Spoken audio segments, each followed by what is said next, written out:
Okay, this is part 3 behind the scenes of the Wisdom Workshop manuscript of the workbook that covers the 7 weeks of the good life, covers presence, purpose, projects, people, partners, and perspective.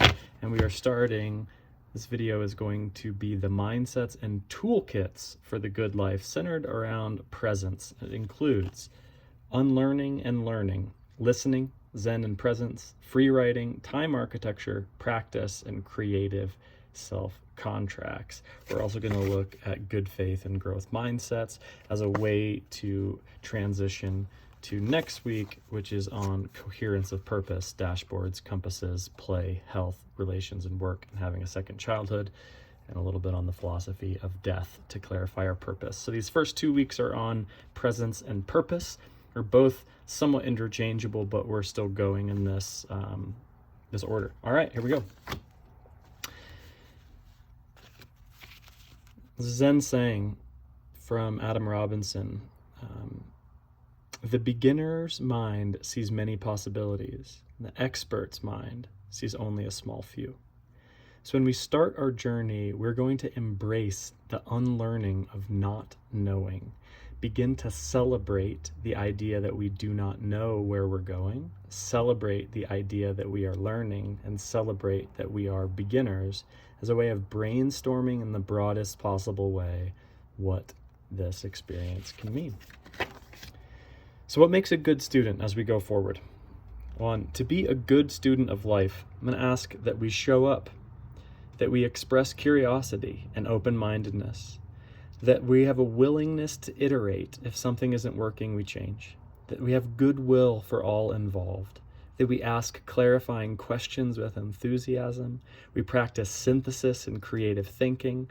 We're motivated by authentic reasons, committed to improvement, and practicing the presence of attentive listening.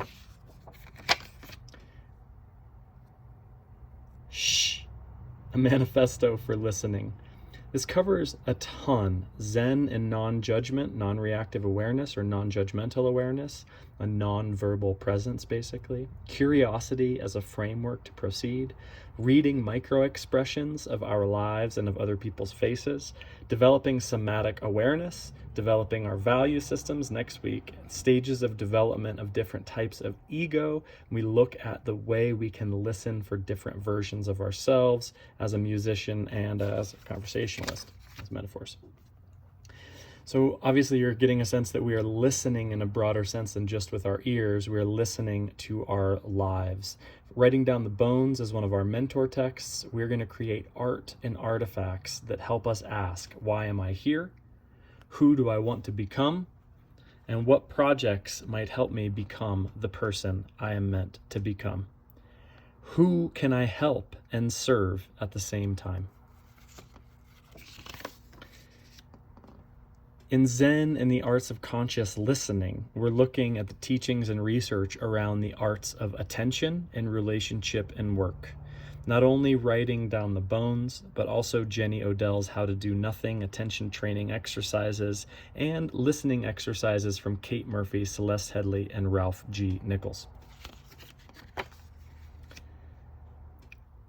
In addition, the next phase, we are going to really get clear on the tools we have for this journey. And there's 2 tools one tool that we're really going to use to express a certain kind of practice. And the tool is a timed free writing exercise as a kind of mindfulness practice. The timed exercise, we're going to read Natalie Goldberg to understand how writing is a practice that helps us defeat resistance and show up to the page in a timed format that helps us overcome any kind of resistance we might have. The rules for a free writing exercise: 1, keep your hand moving. 2, don't cross out, don't edit. 3, don't worry about spelling or punctuation. 4, don't try to write well. 5, don't think, just write shit. Even better, agree to not evaluate what you write as good or bad.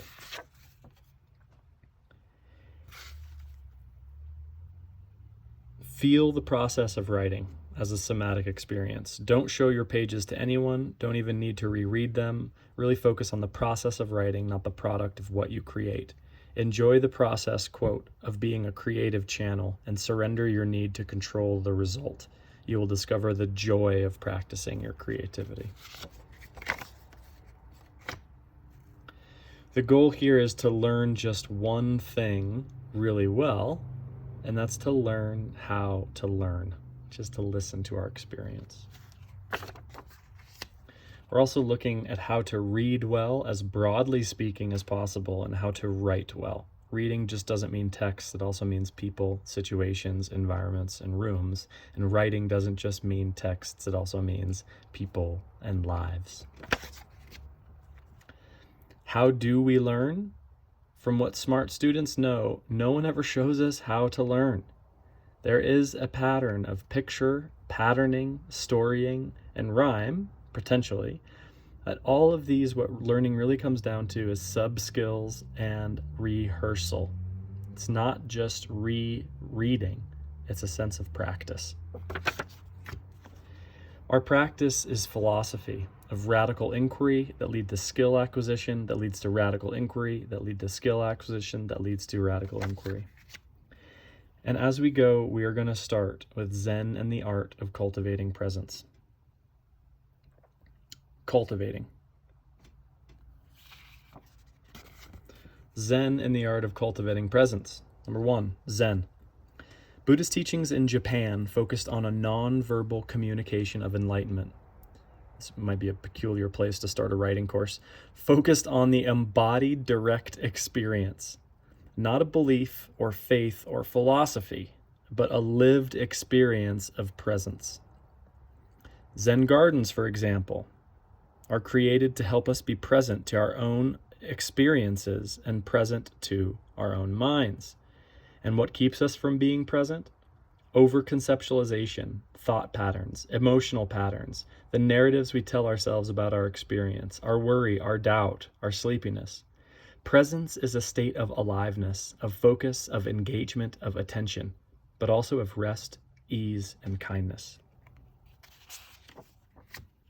Zen and the Art of Cultivating Presence. Cultivating. So we're working on a sense of tending to, a bit each day, the way we show up with presence. Like gardening, a little bit of weeding, a little bit of watering, a sense that everything is coming along at its own time. There is a sense of allowance, of not rushing, of not forcing, but in gently planting the seeds of presence. This is the practice.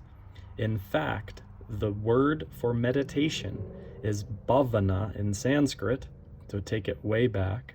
That verb means cultivate or familiarization. So when we're looking at cultivating presence, this is really close to a mindful practice.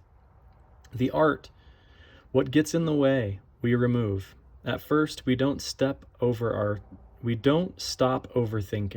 We don't stop judgment or evaluation. We notice it. We don't overthink overthinking.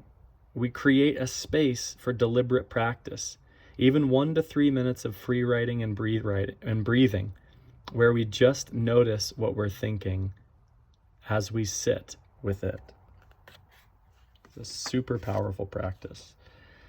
Zen and the Art of Cultivating Presence. Let's look at how we start. When and where do you feel most present?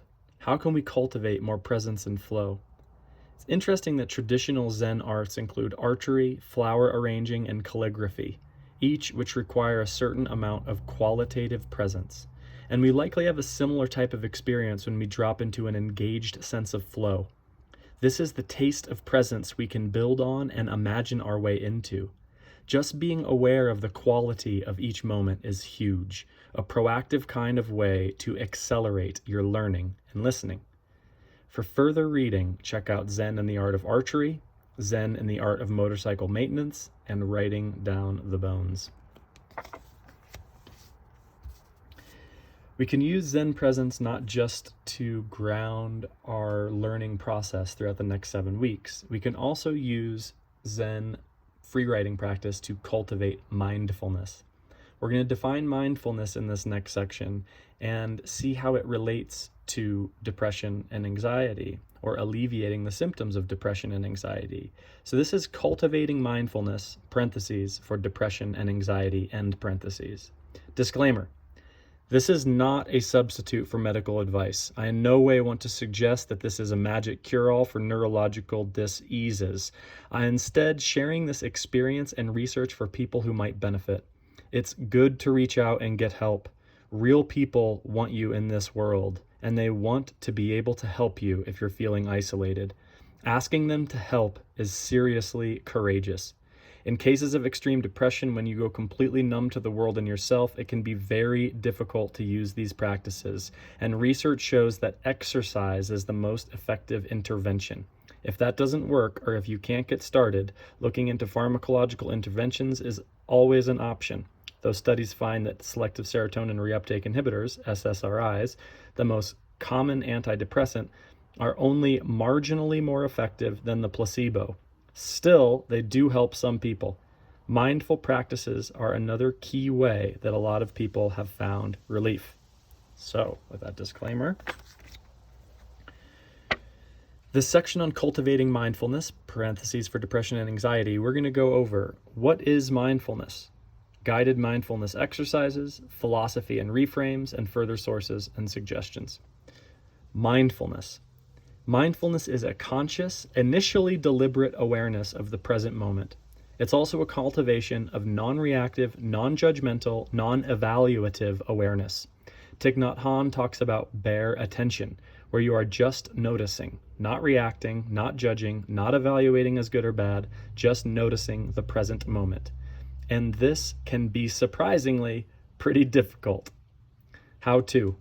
Don't try to not think or to empty your mind. Both traps of your evaluative thinking that labels mental formations as an empty mind being good and a filled mind being bad, and the people that these mental formations arrive in as bad or good. So if a lot of thoughts are arising, I might think that I am a bad person or a bad meditator. That's not what we're doing. Instead, start really, really small. My teacher taught us to start with just 1 minute, 2 times a day, and then move to 2 minutes, then 3. Thich Nhat Hanh talks about 3 breaths. Also, a lot of modalities on how to do this. Different kinds of experiences you can create to anchor your discursive mind and focus your attention on just paying attention. Mindfulness of breathing, mindfulness of the body, mindfulness of walking, mindfulness of listening, mindfulness of chopping vegetables. Mindfulness of breathing. Example, quote, say to yourself, breathing in, I am breathing in. Breathing out, I am breathing out.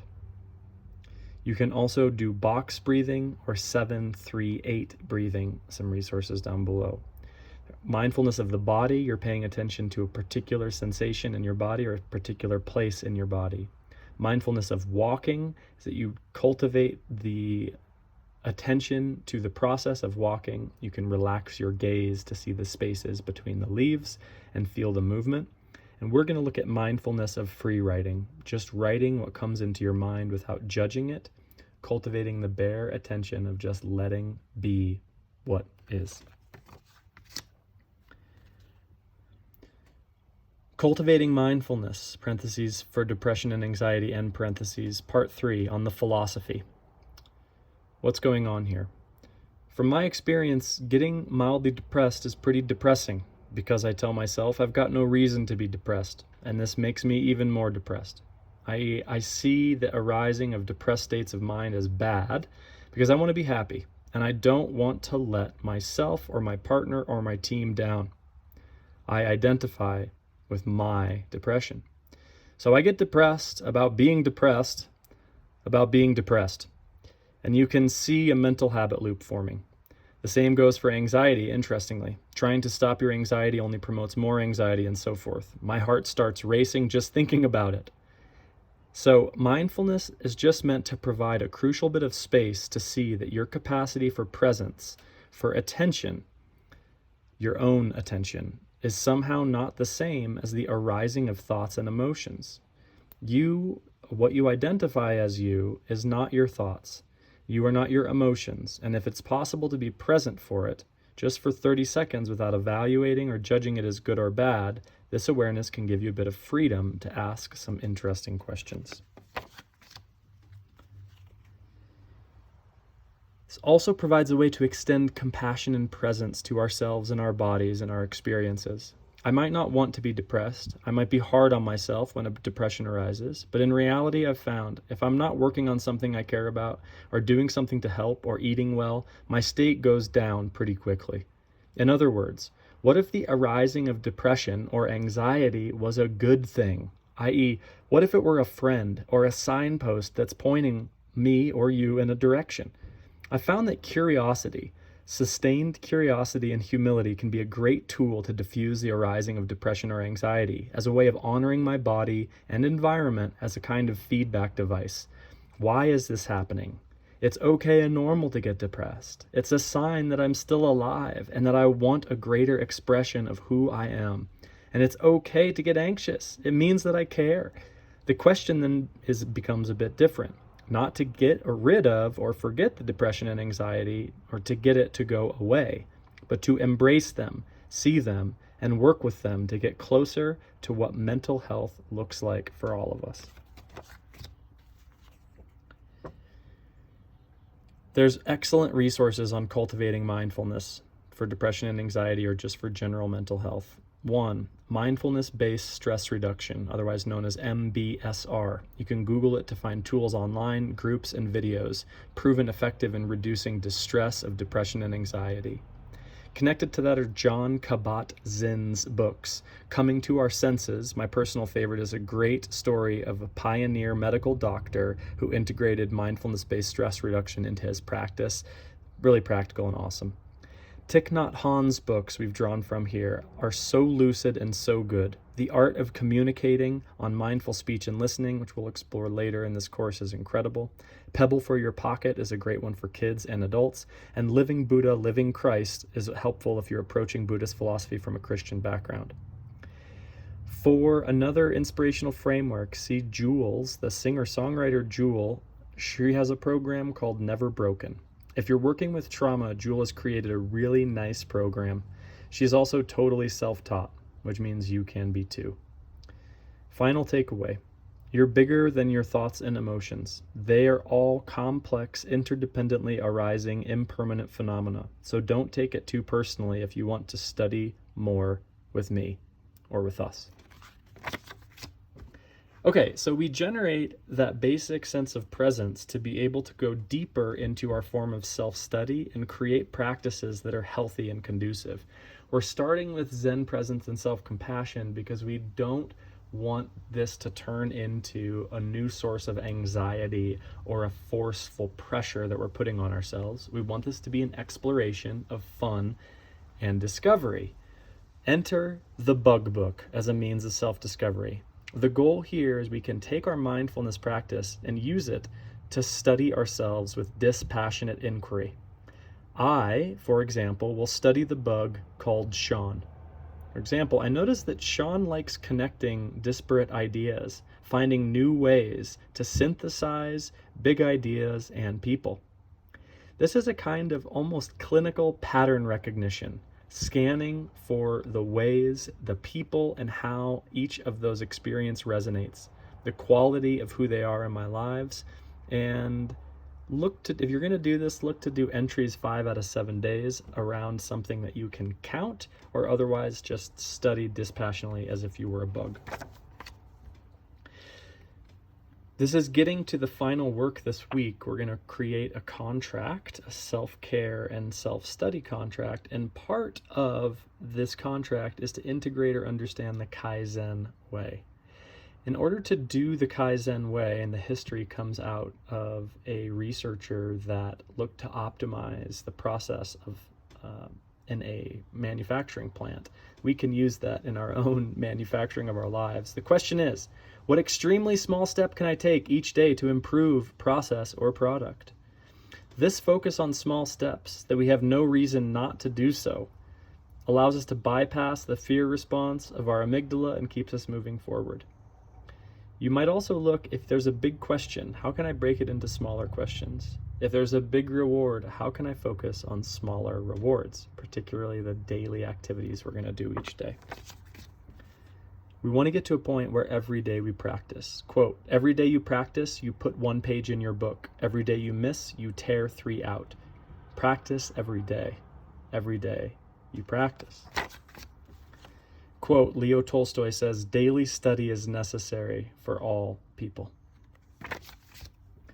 What we're looking for here in our creative self-contract is to explore the idea that time is art and that we're living our lives as a masterpiece. Time is art, living your life as a masterpiece. A great life is made of great days, and we can begin to look at our daily work and allotment of energy as a means of fine-tuning our brushstrokes, or maybe throw out the canvas and start afresh. There's a technique here of zooming in and zooming out, telescopes and microscopes, to see what type of work we're creating, for who and for why. What's driving us to create ourselves, and how can we structure and design our time to best express our own natural beauty? Nature is the best artist, and our bodies and minds and hearts and spirits have these natural rhythms and propensities. So we must first listen, uncover, unlearn, come back to a blank canvas, as it were, of who and what we are. There's some clues here. So while our canvas may be blank, it has dimension, texture, and natural features. Question: how can I structure each day to embrace my time as a work of art? What small steps can I take each day that fit into a broader canvas of my life as a masterpiece?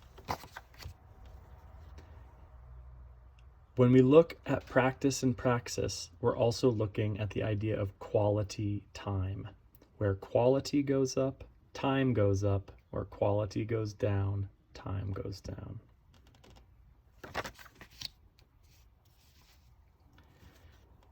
Another way to think about this is that we're looking to establish conscious presence in the time that we have.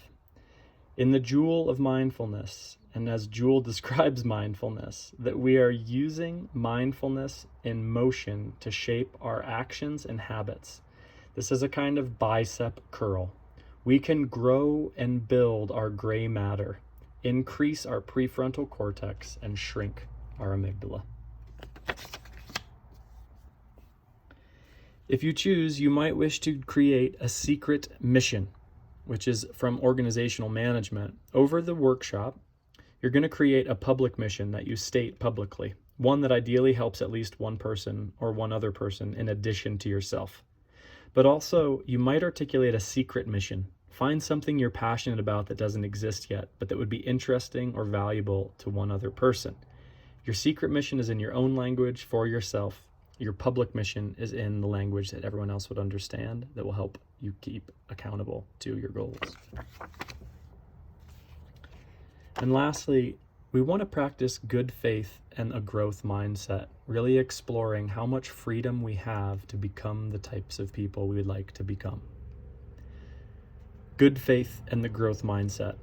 Sartre, a 20th century French philosopher of existentialism, who could pronounce his name better than I can, Sartre, helpfully gave us the idea of bad faith. This is a kind of belief that justifies, to ourselves at least, why we don't have the freedom we do actually have. Bad faith is like making excuses for why we're not free to become who we are. Because of this, or because of that, or because of him, or because of her. For Sartre, these are all bad reasons, and we know it at some level, hence bad faith. Also, this bad faith is a feature of bad relationships and a kind of fixed mindset with regard to our spiritual, personal, and existential growth. So the big question is, can we choose to change who we are? If so, how? What does a good faith look like? How do we create dynamic assertions of our potential for growth, progress, and authenticity? That's going to look different for each one of us, but we are going to use the process of presence to create the capacity to listen, free write, give our time architecture to practice what matters and have a contract with ourselves to continue to do so. Next week, we'll look at coherence and purpose.